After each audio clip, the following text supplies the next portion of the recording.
아멘. 지난 시간은 복음에 상관하지 않는 자들 두 번째 말씀을 살펴보았고요. 오늘은 본문의 말씀을 통해서 남을 판단하는 자들에게 라는 제목으로 함께 은혜를 나누도록 하겠습니다. 신앙이 순수하고 또 좋고 은혜가 많으시고 또 덕스럽고 이렇게 복음 안에서 하나님의 나라를 이루어가는 성도님들을 보게 됩니다. 그런데 하나님의 말씀을 순종하고 잘 지키고 목사님 말씀에 귀 기울이고 또 충성하는 이러한 성도님들을 볼 때 간혹 이러한 어려움이 나타나는 것이 우리 교회 안에 나타날 때가 있어요. 무엇이냐면 정죄와 판단입니다.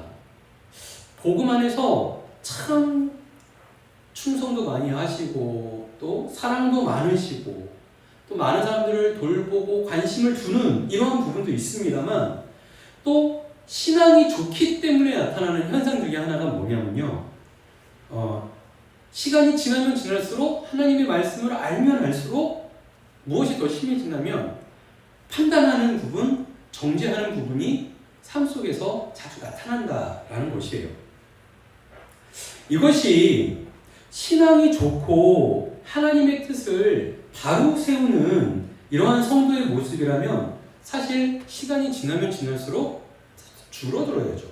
그죠? 근데 이러한 모습들이 점점 더 견고해지는 모습을 간혹 보게 된다는 겁니다. 사실 멀리서 찾을 게 아니고요. 여기 서 있는 이 목사도 하나님의 말씀을 보면 볼수록 상대방을 평가하고 판단하고 정죄하는 게 더 쉬워지더라는 거예요. 구약의 율법은 사실 우리가 하나님과 온전한 관계를 맺기 원하시는 하나님께서 친히 우리에게 주신 하나님의 원칙, 법규, 규칙이라고 할 수가 있습니다. 왜냐면요, 율법이라는 십계명이라는 것이 우리의 손에 주어졌던 것은 구약에 모세가 이스라엘 백성들을 애굽에서 데리고 나와서 출애굽을 해서 그 출애굽한 백성들이 이제 시내산까지 내려와서 시내산에서 모세를 통해 받은 하나님의 말씀 율법이었단 말이에요. 근데 왜 하나님께서 이스라엘 백성들을 애굽에서 데리고 나와가지고 굳이 광야에 길을 지나서 시내산까지 왔냐는 거죠. 그리고 시내산에서 왜 율법을 주었냐는 거예요. 그것은 무엇이냐면 창세기와 출애굽기, 레위기, 민수기, 신명기가 모세를 통해서 기록되어지고 전달되어지는데요. 하나님께서 이스라엘 백성들을 택한 백성, 하나님의 선민으로, 언약의 백성으로 그들을 부르셨기 때문이에요. 그리고 이제 애굽에서 포로되었던 그들이 건진받아서 이제 누구를 믿고 누구를 섬기는 사람들이 됩니까? 하나님을 믿고 하나님을 섬기는 사람들이 되는 것이죠. 그러면 자, 과거에는 누구를 섬겼냐면 애굽의 그 지배자들을 섬긴 게 이스라엘 백성들이었어요. 근데 그들이 이제 그 애굽의 주인을 섬기던 그들이 누구를 섬겨야 합니까? 이제 만왕의 왕이 되신 천지를 창조하신 하나님을 바라보고 하나님을 섬겨야 했다는 것이죠. 그래서 율법의 그 중심을 살펴본다면 이스라엘 백성들에게 생명의 법을 내려주신 축복입니다. 그리고 이 율법을 통해서 하나님과의 관계를 맺을 수 있는 은혜를 받은 거예요. 그러니까 여러분 그런 경우 있지 않습니까? 누군가를 좋아해요. 그러면은 사람이 어떻게 돼요? 좋아하는 사람의 스타일, 좋아하는 사람이 뭘 좋아하는지 이런 것들을 하나씩 둘씩 알아가죠. 좋아하는 사람이 무슨 음료를 좋아하는지, 어떤 음식을 좋아하는지 거기에 맞춰서 자신도 어떻게 됩니까? 조금씩 바뀌어갑니다. 그 사람이 싫어하는 거는 뱀을 싫어해요? 그러면은 막 뱀 갖고 놀아요? 그러면 안 되죠. 뱀은 근처에도 못 오게 뱀은 치워야겠죠. 이렇게 상대를 알아간다는 것은요, 상대에게 어떻게 보면은 함께 할 수 있는 그러한 방법들을 배워가는 거예요. 하나님께서 이스라엘 백성들에게 무엇을 알려주셨냐면 하나님 당신을 알려주셨습니다. 하나님 당신을 계시하셨습니다. 왜 계시하셨죠? 이스라엘 백성과 하나 되어지는 친밀한 관계를 맺기 위함이에요. 그래서 율법은요, 이스라엘 백성들이 하나님이 미워하시는 잘못된 일을 해서 그 자리에서 죽지 않도록 생명의 법으로 올바른 것이 무엇이고 하나님이 바라고 원하시는 것이 무엇인지를 우리에게 알려주시는 그러한 하나님의 원칙과 규칙이었다는 겁니다. 그러니까 율법은 사실은 은혜가 있는 거예요. 하나님을 알아가고 하나님이 싫어하는 거는 나도 싫어해. 하나님이 좋아하는 거는 나도 좋아해. 그래서 계명도 보면요, 하나님이 좋아하시는 예배자의 삶, 그리고 이웃들을 해롭게 하지 않는 그러한 하나님의 형상을 따라 만들어진 자들을 하나님의 뜻대로 함께하는 이러한 규칙, 원칙들, 법칙들이 이 십계명에 들어가 있는 것이죠. 이러한 율법의 기초는요, 바로 우리에게 하나님의 귀한 은혜를 나누는 것입니다. 근데 이 은혜의 자리가 변질되어지면 나타나는 결과가 있다는 거예요. 율법을 그 기초로 해서 신앙이 좋아지면 하나님의 율법이 바로 작동하면 어떻게 돼요? 하나님이 기뻐하는 사람, 하나님과 동행하는 사람, 에녹과 같이, 그리고 노아와 같이, 아브라함과 같이, 그 자손들 같이 하나님과 동행할 수 있는 사람이 되는 거예요. 근데 이 율법의 기초가 왜곡돼 버리면 어떤 현상이 나타나냐면 유대의 종교 지도자들, 그러니까 바리새인들, 사두개인들, 율법 교사들, 오히려 하나님의 이 율법을 가지고 어떠한 자리에 섭니까? 생명을 살리는 것이 아니라 생명을 죽이는 사람이 되더라는 거예요. 사도 바울이 그 대표적인 인물이죠. 이 율법을 가지고 무엇을 했죠? 스데반을 돌로 쳐서 죽이는데 앞장서는 일을 했다라는 것입니다. 바로 이 오류에서 복음으로 바르게 세워나가는 것이 필요한 것이죠. 바울은 분명하게 알고 있었습니다. 로마 교회가 이러한 잘못과 왜곡에 빠져서는 안 된다는 거예요. 오류에 빠져서는 안 된다는 거예요. 그래서 로마 교회의 시급한 일은 뭐냐면 복음 안에서 일어나는 이러한 잘못된 현상들, 하나님의 법, 하나님의 원칙, 규칙, 율법이라는 이것이 이스라엘 백성들, 특별히 이제 로마 교회들, 여기 로마 교회에서 이것이 잘못 작동되면 안 된다는 거죠. 바르게 작동해야 되고 하나님의 뜻을 바르게 알아야 한다는 겁니다. 복음도 마찬가지입니다. 복음이 교회 안에 그 기초가 되어진다면 이 복음의 기초는 우리 믿음의 성도들을 어떻게 바꾸어가야 하는가, 어떠한 모습들이 나타나서는 안 되는가를 오늘 본문은 우리에게 강력하게 주장하고 있다는 사실입니다. 오늘 본문을 통해서 남을 판단하는 자들에게 복음이 무엇이라고 말하는지 좀 더 살펴보도록 하겠습니다. 함께 읽은 1절과 2절의 말씀을 보면 남을 판단한 자들의 치명적인 위험이 있다라고 오늘 본문 말합니다. 남을 판단하는 자, 누구를 막론하고 그러니까 모든 사람들이 동일하게 핑계하지 못할 것이 있다. 그것이 뭡니까? 너가 스스로 너를 정죄하는 것이다. 그래서 판단하는 네가 같은 일을 행하기 때문이라 라고 오늘 본문이 말씀합니다. 무엇이냐면요, 우리가 판단할 때 무엇 가지고 판단하죠? 사실은 판단할 때는요, 분명한 기준이 있어야 돼요. 원칙이 있어야 돼요. 그래서 원칙과 법이 없이 판단할 수 있는가? 그럴 수 없습니다. 즉, 누구나 마찬가지로 법이라는 것을 가지고 판단하게 돼요. 즉, 율법, 진리, 이것은 하나님의 원칙이죠. 이것으로 인해서 하나님께서 미워하시는 것, 기뻐하시는 것을 알 수 있고요. 하나님이 미워하시는 데서 벗어날 수가 있는 거예요. 이게 하나님께서 우리에게 주신 법입니다. 율법인 거죠. 근데 이 율법은요, 하나님께서 우리한테 주실 때 어설프게 주시지 않아요. 무슨 말씀이냐면요, 하나님이 좋아하는 것과 싫어하는 것을 분명하게 구분해 놓으셨다는 거예요. 헷갈릴 수도 없어요. 그냥 하나님이 좋아하시는 것은 우리가 의로운 자리에 서면 되는 것이고, 하나님이 미워하시는 것은 우상을 섬기는, 죄와 사망 가운데 거하는 것이다라는 게 흑백으로 딱 나눠진다는 얘기입니다. 그렇기 때문에 이것을 드러내 놓으시고 알게 하시고 보게 하십니다. 사실 우리는요, 이게 흰 건가? 이게 검은 건가? 중간에 회색이 있잖아요. 그럼 이게 흰 건지 검은 건지 구분을 못해요. 이게 우리의 감각의 한계입니다. 그러나 하나님께서는 어떻게 하세요? 놀랍게도 딱 보시면 하나님은 흰 것과 검은 것을 구별해내실 수 있는 분이시죠. 당연히. 그리고 우리가 살아가는 세상에서 흰 것과 검은 것도 구별해낼 수 있도록 하나님께서 율법을 통해서 우리에게 보여주셨어요. 그러니까 우리의 삶 속에서 나타나는 어떤 현상들을 봤을 때 그 현상이 하나님은 이거는 검은 거야, 이거는 흰 거야 라고 하나님께서 율법을 통해서 우리에게 알려주신 거예요. 그죠? 그래서 희고 검은 것을 구별해낼 수가 있습니다.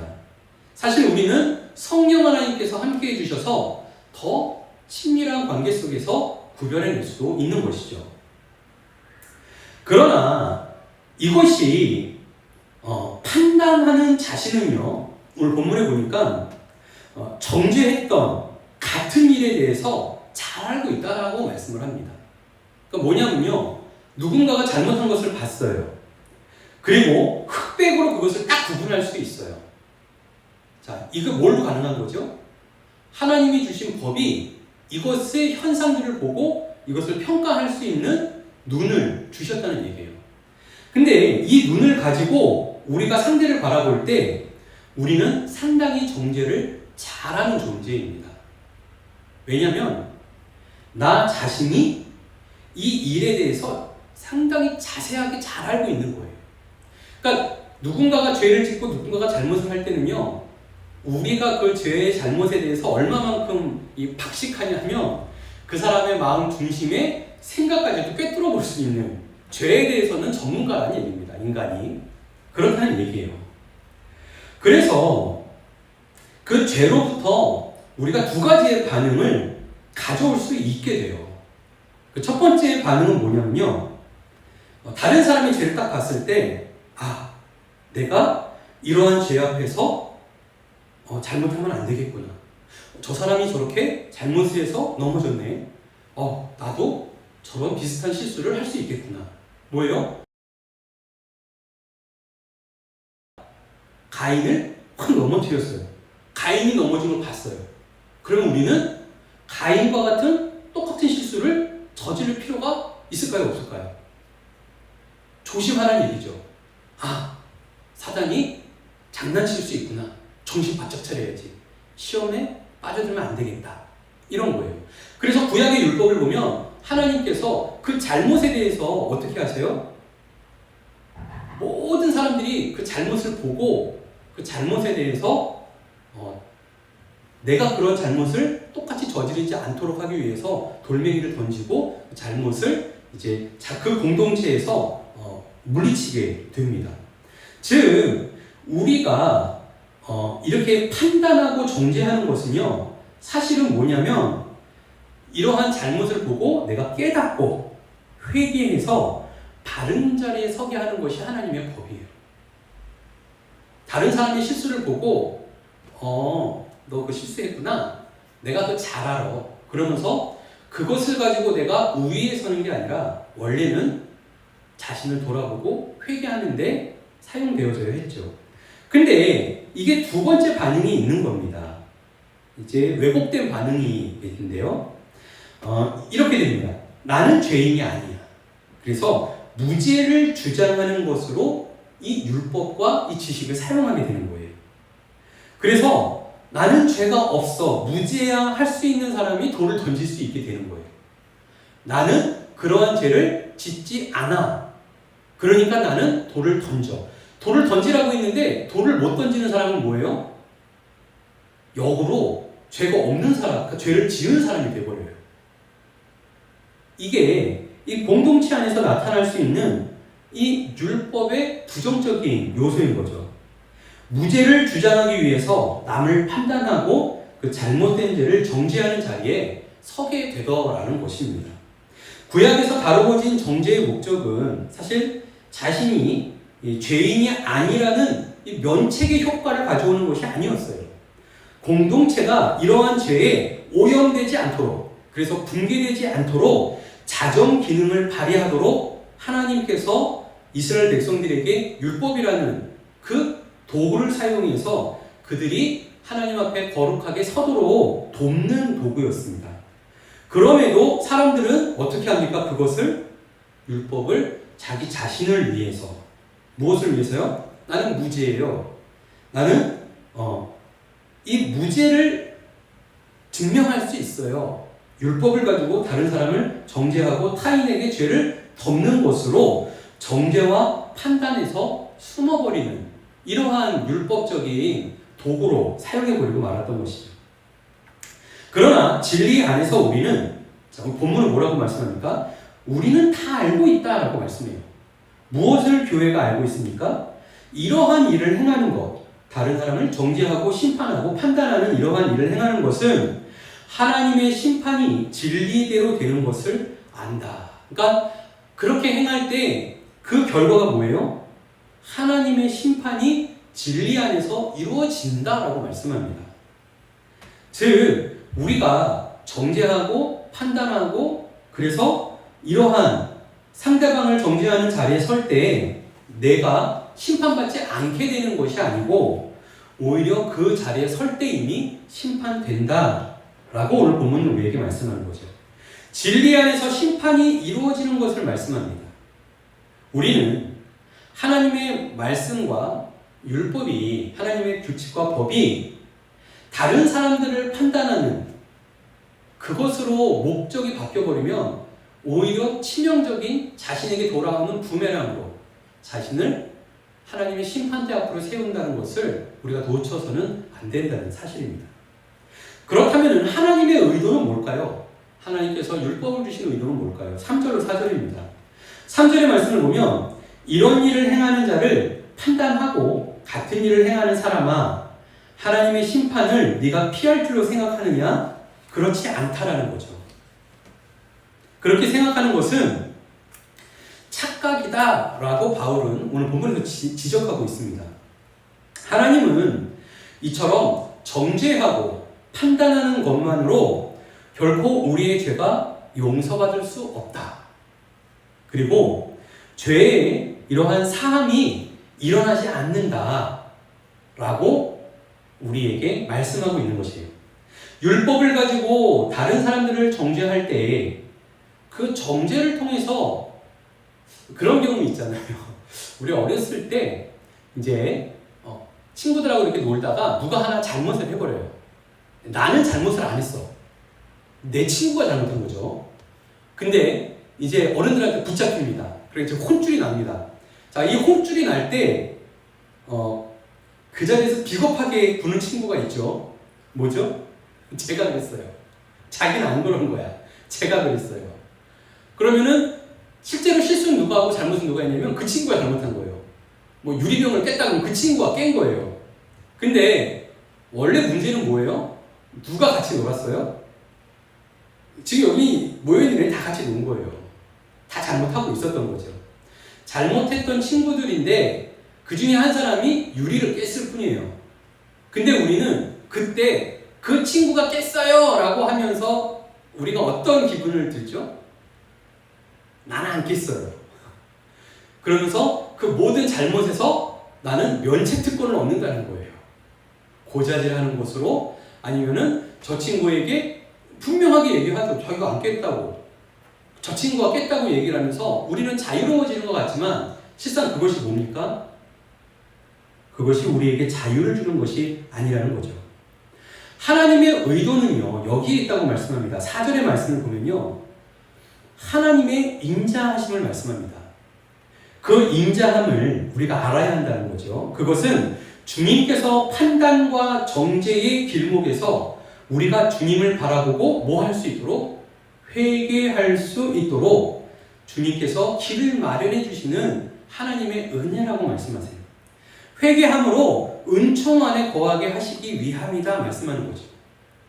문제는 판단과 정죄의 길목에서 자신을 돌아보고 회개해야 하는데 그것이 아니라 자신은 우월하고 자신은 그 잘못을 하지 않고 나는 이제 유리 안 깬 거죠. 그리고 상대방은 그걸 못한, 실력도 없고 능력도 없고 죄도 많은 그러한 사람이라고 경시하는 태도가 나타나더라는 거예요. 그리고 그것은 결국은 뭐예요? 하나님을 무시하고 하나님의 그 인자하심과 참아주심과 안아주시려고 하는 하나님의 그 성품을 외면하는 자리에 서고 만다라는 거예요. 결국 4절에서는 뭐라고 말씀하냐면요. 그의 인자하심과 용납하심과 길이 참으심에 대해서 너희가 그 풍성함을, 하나님께서 베푸신 그 풍성함을 멸시하는 자리에 서는구나 라고 이야기합니다. 왜 그렇습니까? 정죄하고 판단하고 멸시해 버림으로 더 교만한 자리에 서기 때문이에요. 자기는 죄가 없다라고 하는 자리에 서기 때문이에요. 다른 사람은 죄인이고 나는 죄인이 아닌 게 되어버리기 때문이죠. 주님의 은혜와 사랑은 그 자리에서 모든 것이 무시되어 버립니다. 그리고 하나님의 그 관심과 사랑은 멸시당하게 되고요. 정죄와 판단으로 하나님이 주신 율법과 은혜는 오히려 붕괴되어 버리고 변질되어 버려요. 유대인들이 예수님께서 오셔서 구원의 길을 보여주실 때 놀랍지 않습니까? 어떻게 유대인들은 예수님을 보고 정확하게 신성모독이라고 하고 십자가에 달아서 죽일 수 있었을까요? 진짜 그것도 쉽지 않을 거예요. 그죠? 예수님 그렇게 많은 사람들을 고쳐주고 하나님의 능력을 행하는 것을 유대인들은 봤어요. 근데 그렇게 확신 있게 예수님을 죽일 수 있는 것은 확신이 있기 때문이에요. 무슨 확신이 있어요? 잘못된, 왜곡된 눈이 그들에게 확신을 가져오는 거죠. 하나님께서 은혜로 주신 율법을 은혜로 받지 않으니까 자기 의의를 드러내는데 그 수단으로 사용하는 단지 그 수단일 뿐이에요. 그렇게 되니까 사람들이 예수님, 은혜의 그 영광이 되시는, 결정체가 되시는 예수님 앞에서 어떠한 판단을 내리게 되냐면 죽여야 된다는 판단이 나오는 거예요. 이게 인류의 한계인 거죠.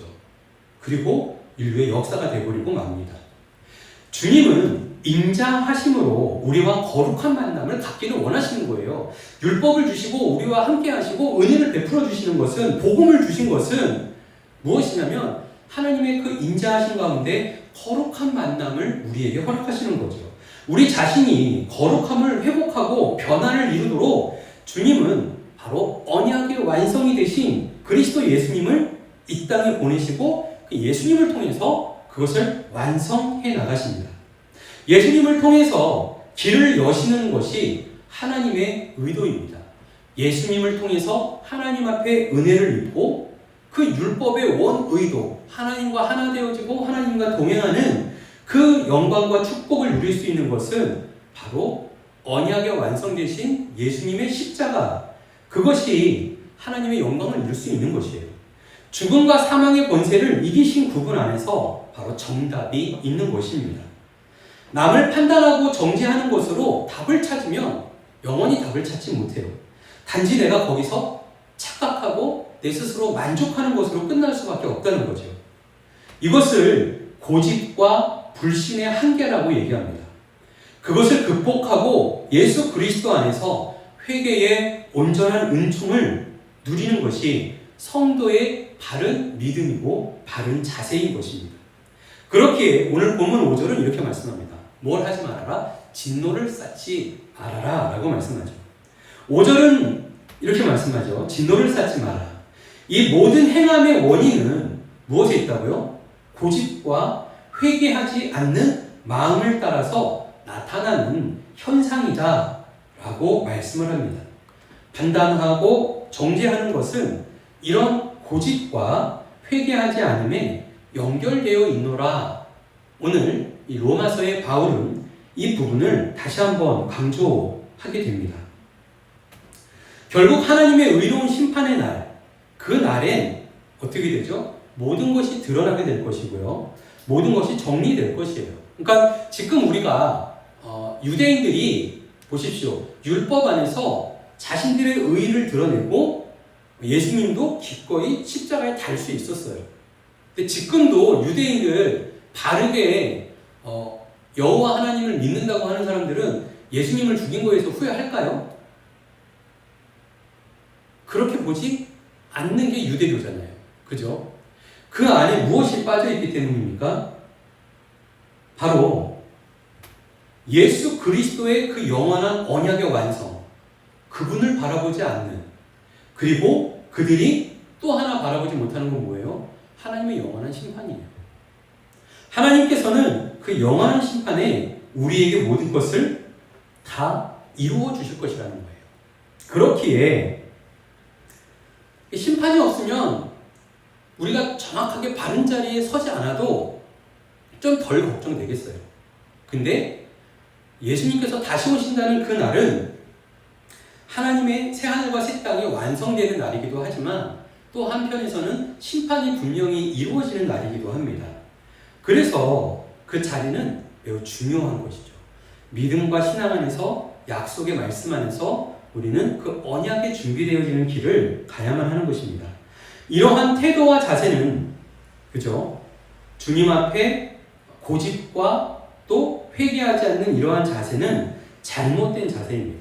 그리고 허물을 머리에 쌓는 결과다라고 말씀을 합니다. 지금 판단과 정죄의 결과가 혹 좋은 쪽으로 우리의 만족으로 치우친다 하더라도 이것을 좀 바르게 이해할 필요가 있습니다. 주님의 십자가를 해하는 잘못된 자리는 당연히 믿음의 성도들은 피해야겠죠. 주님의 진노를 쌓지 않는 바른 믿음의 여정이 되도록 우리는 기도하고 힘쓰는 저희 모두가 되어야 할 줄을 믿습니다. 말씀을 맺겠습니다. 우리는 주님께서 바라고 원하시는 바른 율법, 바른 관계가 있어야 돼요.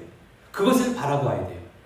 무엇이냐면 법과 원칙으로 주님 앞에 나아가는 것이 아니라 하나님께서 허락해 주신 하나님의 방법이 있어요. 누구냐면 바로 예수님이죠. 하나님의 언약이에요. 약속으로 하나님께서 구약에서부터 계속 우리에게 말씀해 주셨던 그 약속이 예수님을 통해서 완성됩니다. 그 길을 통해서 더 선명하게, 더 온전하게 하나님의 은혜를 나타내 주신다고 말씀하는 겁니다. 그것으로 우리는 세상의 법정과 같이 상대를 지배하는 것이 아니죠. 상대를 제압하는 것도 아니죠. 상대에게 결정타를 탁 때려서 쓰러뜨리는 것이 하나님의 그 구원의 축복, 언약의 축복이 아니라는 거예요. 그건 가인과 별 다를 바가 없는 거죠. 우리에게 주신 건 뭐예요? 여호와의 이름을 부르며 하나님의 세대를 이루어가는 약속의 세대, 언약의 세대로 하나님은 저와 여러분을 부르신 줄 믿습니다.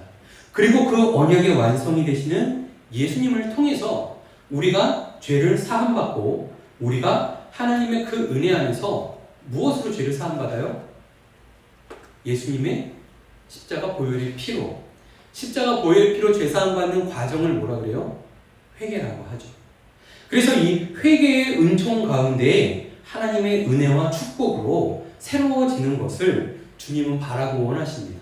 이것이 믿음의 성도가 걸어가는 그리고 복음이 우리에게 보여주시는 바른 믿음의 길이다라는 사실이에요.